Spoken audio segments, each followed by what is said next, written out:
नमस्कार साथियों, स्वागत है आपको आपके अपने YouTube चैनल अपेक्स एजुकेशन पर। तो आज हम विशेष बातचीत करने के लिए आप लोगों से आए हैं, क्योंकि आप लोग भी जो है सो इसमें TRE 3 में जिन्होंने सफलता प्राप्त किया है उनको बहुत बहुत धन्यवाद। और जिन्हें सफलता किसी कारण से हाथ नहीं लगी है उनको निराश नहीं होना है, और आपको जो है सो आगे के लिए बेहतर तैयारी करना है। और जो भी विद्यार्थी या जो भी अभ्यर्थी इस बार पहली बार शामिल होंगे TRE 4 में, उनको ये वीडियो जरूर देखना चाहिए, क्योंकि आप किसी भी तैयारी को जब आप सीधे सही रास्ते से करते हैं तभी आपका तैयारी जो है आपको मंजिल तक ले जाती है। सबसे पहले मैं बता देना चाहता हूं कि मेरा नाम सतीश कुमार ठाकुर हुआ, और मैं 2014 से ही जॉब में हूं। और उसके बाद मैंने जब ये TRE 1 आया था उसमें मैंने 1 to 5 का दिया था, उसमें मैं सफल हुआ था। फिर उसके बाद TRE 2 में मैं 6 to 8 में शिक्षक के रूप में सफल होकर अभी कार्यरत हूँ। ठीक है, तो आप लोगों को बता दूं कि मेरा उसके बाद ये प्रधान शिक्षक वाला परिणाम भी आ चुका है, जिसमें मेरा जो अपने राज्य स्तर पर 478 रैंक है। तो आप लोग कैसे अपना तैयारी को बेहतर तरीका से कर सके, कैसे जो है सो आप अपने रिजल्ट को अपने हक में कर सके, इसके लिए मैंने कोशिश किया है कि आप लोगों के समक्ष जो है सो अपना विचार प्रस्तुत करूँ। तो आप लोग इस वीडियो को जरूर अंत तक जरूर देखिएगा, और यदि वीडियो अच्छा लगे तो वीडियो को शेयर भी कीजिएगा, और वीडियो को लाइक कमेंट करके अपना विचार हमारे पास जरूर पहुंचाइएगा। तो जैसा कि आप लोग जानते हैं कि हम लोग जो तैयारी कर रहे हैं, तैयारी में जो हम लोग लगे रहते हैं, TRE 3 हो या 2 हो या 1 हो, जो लगे हुए होंगे, या जो TRE 4 में नया तैयारी करने वाले हैं, वो क्या करते हैं कि सही दिशा में तैयारी को नहीं ले जा पाते हैं, जिस कारण से क्या होता है कि वो डाइवर्ट हो जाते हैं और उनका तैयारी जो है उतना अच्छा नहीं हो पाता है। तो मैं अपना आप बीती बताता हूँ कि मैंने अपना तैयारी कैसे किया था, कैसे मैंने जो है तैयारी बेहतर तरीके से किया। और ज़्यादा ये नहीं कहेंगे कि मैं 20-20 घंटा पढ़ता था या 16-16 घंटा पढ़ता था। मात्र 4-5 घंटे की तैयारी में ही आप सफल हो सकते हैं, जबकि आपका तैयारी सही दिशा में हो। तो इसमें सबसे पहले होना चाहिए कि एग्जाम में पूछ क्या रहा है ना। स्टूडेंट और टीचर को भी देखते हैं कि वो सब कुछ चाहते हैं पढ़ा दें, स्टूडेंट भी चाहते हैं कि हम सब कुछ पढ़ लें। ऐसा जरूरी नहीं कि आपको सब कुछ आना ही चाहिए, आप 1-2 सेक्टर को छोड़ करके भी तैयारी को बेहतर तरीके से कर सकते हैं। मान लीजिए कि आपका ज्योग्राफी कमजोर है, तो आप एक ज्योग्राफी को छोड़ सकते हैं। हाँ, मैथ ठीक है तो मैथ में आप उस नंबर को ऐड कर सकते हैं, मैथ में आप बढ़िया से बढ़िया कर सकते हैं। ज्योग्राफी मान लीजिए कमजोर है, बढ़िया नहीं कर पाते हैं, या आपका मैथ ही कमजोर है, तो आप मैथ को छोड़ करके भी 4 सब्जेक्ट 5 सब्जेक्ट जो बचा उसमें भी आप मेहनत करके आप बढ़िया कर सकते हैं। तो हम देखते हैं कि आपको बहुत सारे अभ्यर्थियों का जो शिकायत रहता है कि GS में नंबर नहीं उठ पाता है। जो जो आपको 6 to 8 के टीचर होते हैं, या 9th 10th 11th 12th वाले के लिए सबसे बड़ी समस्या, रिजल्ट में जो सबसे बड़ी बाधा होती है वो होती है GS के लिए। ठीक है, 1 to 5 में तो आप लोगों को पता होगा कि इसमें पूरा GSC रहता है, जिसमें कि आपको GS से ही सारे क्वेश्चन आते हैं, जिसमें रीजनिंग मैथ पॉलिटी से भी क्वेश्चन रहता है, कम रहता है पॉलिटी से। उसके बाद आपको ज्योग्राफी, हिस्ट्री, मॉडर्न हिस्ट्री जिसमें रहता है, इस सबसे प्रश्न रहता है, करंट अफेयर्स रहता है। करंट अफेयर्स भी एक महत्वपूर्ण टॉपिक है। तो हम अपनी तैयारी को कैसे करते थे ये हम आप लोगों को बताना चाहते हैं। ये फिलहाल मेरा जो ये देख रहे हैं आप लोग, मेरा जो जो भी तैयारी हुआ है उस तैयारी में इसी जगह का योगदान काफ़ी अधिक है, क्योंकि इस सबसे पहले ये जरूरी होता है कि एक जगह आपका होना चाहिए पढ़ने के लिए, है ना। लोग लाइब्रेरी जाते हैं, और यदि आप घर को ही लाइब्रेरी की तरह बना ले तो आपको लाइब्रेरी जाने की जरूरत नहीं है। ठीक है, क्योंकि लाइब्रेरी में भी ये नहीं है कि आपको वहाँ पर किताब मिलता है या कुछ मिलता है, बस आपको एक बैठने के लिए जगह मिलता है, एक माहौल मिलता है। वो माहौल यदि आप घर में बना लेते हैं तो लाइब्रेरी से बेटर है। ठीक है, और जो सबसे की फैक्टर होता है तैयारी के लिए, सब चीज़ के लिए अलग अलग होता है। जैसे आप 1 to 5 का तैयारी कर रहे हैं, GS का तैयारी कर रहे हैं, उसके लिए मैंने जो ये बुक लिया था, ये बुक बहुत ही उसमें कारगर साबित होता है। यह सार संग्रह NCERT कॉस्मोस फॉर एजुकेशन। तो आप लोगों ने भी ये बुक देखा होगा। ठीक है, देखिए इस बुक में मैंने क्या किया था, तो जो टॉपिक हमको लगा था इम्पोर्टेंट है, उसको हमने क्या किया था, तो अंडरलाइन कर दिया था। इस अंडरलाइन में से जो है बहुत सारा क्वेश्चन जो है सो आपको इसमें पूछते रहता है, और बहुत सारा क्वेश्चन इसमें मेरे एग्जाम में आया भी था, है ना।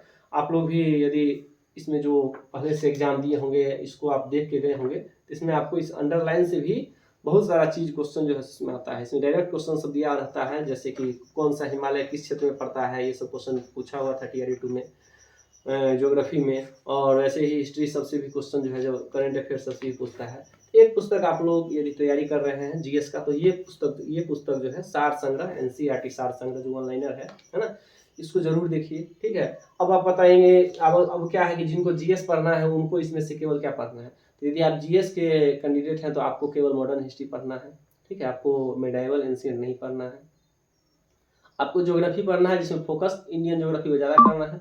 वर्ल्ड ज्योग्राफी में जो वो टॉपिक है, ब्रह्मांड वाला टॉपिक हो गया, या और अन्य जो पहाड़ पर्वत वाला टॉपिक है उसको देख लेना है। वर्ल्ड में ज़्यादा डीप में नहीं जाना है, लेकिन इंडियन बढ़िया से पढ़ लेना है, किस राज्य में कौन सी भौगोलिक विशेषताएँ हैं।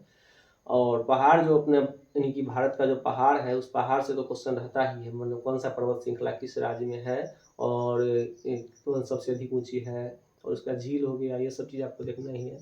तो ज्योग्राफी इससे आपको पढ़ना है। उसके बाद आप इससे मॉडर्न हिस्ट्री का भी आप इससे कीजिएगा तैयारी, ठीक है। 2 हो गया। विज्ञान इससे पढ़िएगा एकदम, इससे बहुत ज़्यादा क्वेश्चन जो है विज्ञान का भी इसमें आते रहता है।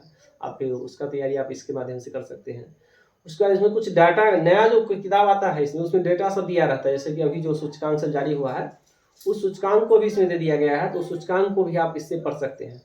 और उसके बाद रही बात करंट की। करंट के लिए आपको क्या करना है, तो कोई भी करंट जो current affairs, daily current affairs आता है, उसको आप डेली देखते रहिए। डेली बेसिस पर आपको उसको देखना है, रोज का रोज आपको करंट अफेयर्स देखना है, क्योंकि करंट अफेयर्स से ही स्टूडेंट को जीएस में आगे ले जाता है। हम भी जब तैयारी वन दिए थे तो उतना अच्छा करंट अफेयर्स मेरा नहीं था, लेकिन बाद में मुझे जब लगा कि नहीं करंट अफेयर हमको देखना चाहिए, तब उसके बाद मैंने एक रूटीन ही बना लिया था कि सुबह उठने के बाद उत्कर्ष क्लासेज का करंट अफेयर्स डेली देखना है। और ऐसा देखने लगे तो देखते देखते लगने लगा बाद में कि करंट अफेयर्स में हम बढ़िया बहुत अच्छा कर रहे हैं, और मेरा करंट अफेयर्स का क्वेश्चन सभी टीआरई 2 में बहुत ज़्यादा सही हुआ था, और एचएम वाले एग्जाम में भी सही हुआ था।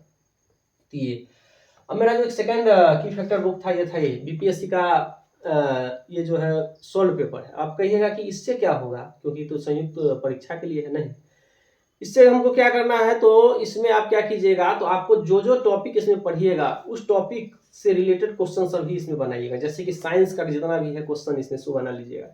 इसका क्वेश्चन बहुत ज्यादा रिपीट करता है, इसका क्वेश्चन आपको टीआरई में आता ही रहता है, ठीक है। उसका जैसे ज्योग्राफी का क्वेश्चन है, आप इसमें बनाइएगा, और इसको बनाने के बाद इसमें देखिएगा तो यही क्वेश्चन आपको टीआरई 1, 2, 3 में जब आप देखिएगा उल्टा करके, तो उसमें भी इसका हुआ क्वेश्चन लगता है।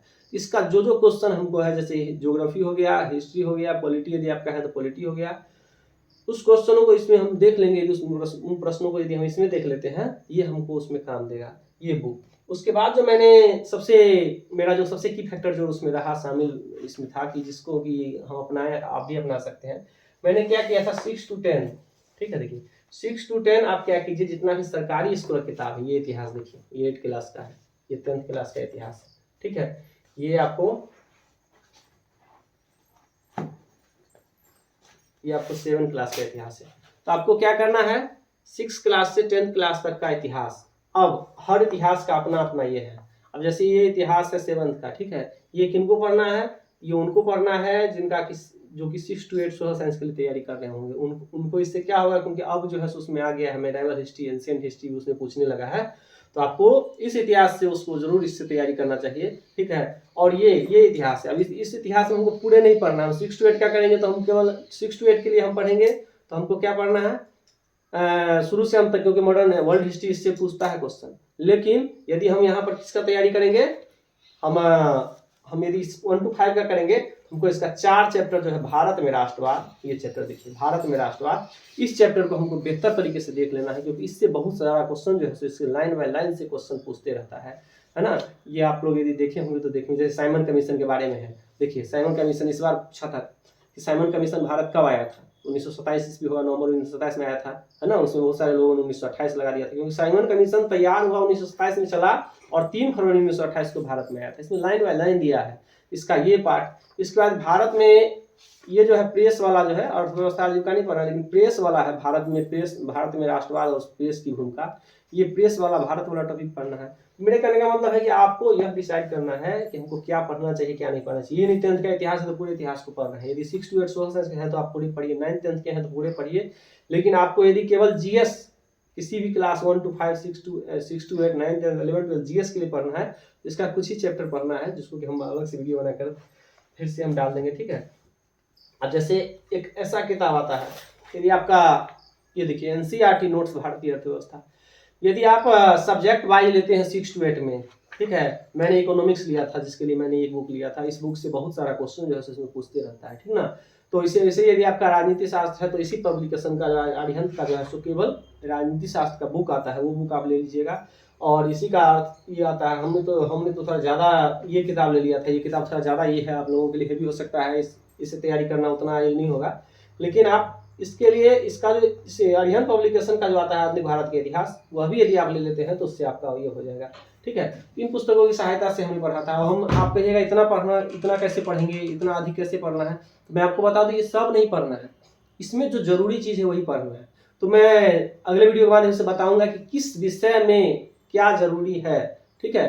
तो ये मैं अगले विषय बताऊंगा, क्योंकि अभी बताने से क्या होगा, वीडियो लंबा हो जाएगा। अभी के लिए मैंने आप लोगों को बस ये किताबों का सजेशन मैं आपको देना चाहता हूँ और पढ़ने की तैयारी के बारे में बताना चाहता हूँ।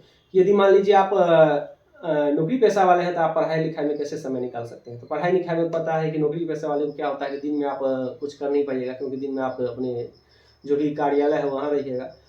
इसके लिए आपको समय कैसे निकालना पड़ेगा, तो आप मैं जो करता था वो मैं आप लोगों को बताना चाहता हूँ कि मैं जब विद्यालय से आता था, विद्यालय कैसे आने के बाद स्कूल घर पहुँचकर मैं 2 घंटा या 1 घंटा शाम में सो जाता था, ठीक है। जब मैं 5 बजे 6 बजे स्कूल घर आता था, 6 से 7 1 घंटा मैं सो जाता था। जरूरी नहीं आप भी वैसा करेंगे, आपका भी दूसरा आदत भी हो सकता है।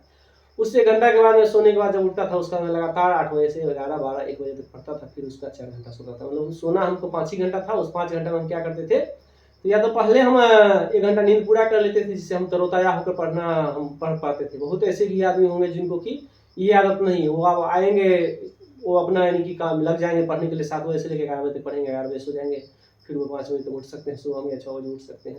तो ये चीज़ आप पर डिपेंड करता है कि आपके लिए कौन सा कंफर्टेबल होगा, क्या करने से आपको बेटर होगा, ठीक है। तो यही सब हम आज इस वीडियो के माध्यम से आप लोगों को बताना चाहते थे। तो यदि आप भी तैयारी में लगे हुए हैं या तैयारी में लगने वाले हैं, तो आप लोग एक अच्छा खासा रणनीति बनाइए, उस रणनीति के तहत काम कीजिए।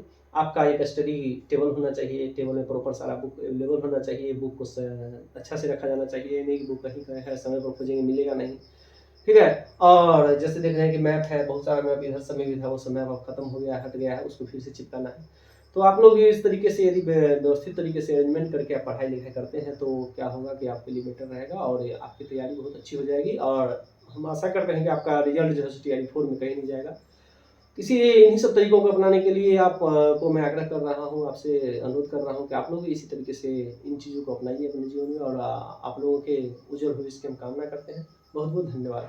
वीडियो को अधिक से अधिक शेयर कीजिएगा, वीडियो को लाइक कीजिएगा, कमेंट कीजिएगा और चैनल को सब्सक्राइब जरूर कर लीजिएगा, ताकि कोई आगे अपडेट हो या कोई भी जानकारी हो तो हम आप लोगों के समक्ष साझा कर सकें। बहुत बहुत धन्यवाद।